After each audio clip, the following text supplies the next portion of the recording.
stories and polls for the Democratic frontrunner campaign have managed to keep her problems atop the political headlines. For starters, undisclosed emails related to Benghazi have been uncovered after a Freedom of Information Act was filed. More troubling is this Bloomberg report, perhaps. It quotes an unnamed person who says the FBI has been able to recover more emails from her deleted server. But perhaps the most damaging of all, this Washington Post story. The State Department tells the Post a story that, according to the Post, undercuts Clinton's version of how this email controversy all started.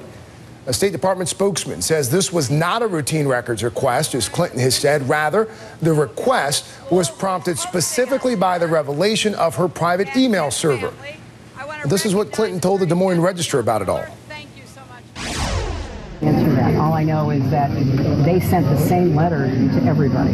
That's my understanding. So the Post is reporting now that there's, there was some question about whether the server was permitted and whether it was caught. You know what? You're telling me something I don't know. All I know is what I have said, and what I have said is it was allowed. The State Department has confirmed that. The same letter went to, as far as I know, my predecessors, and I'm the one who said, "Hey, I'll be glad to help." I mean, but we'll give you additional, information as we get it. Nick Confessore covers politics for the New York Times. Nick, thanks for being with me, sir. That last headline seems to be potentially the most damaging in part because it goes to this question of credibility. At this point, what do we know about Hillary Clinton's version of events, and what do we know about what people are saying about her version of events? It's hard to keep track. That's part of the problem. This has become so convoluted, and the explanations, that there have been so many sequences of explanations.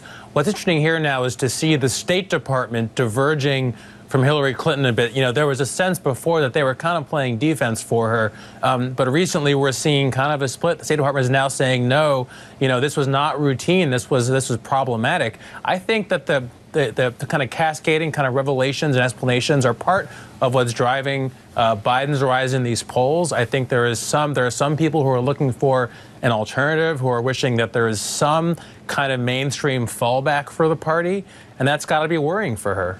Based on your reporting, how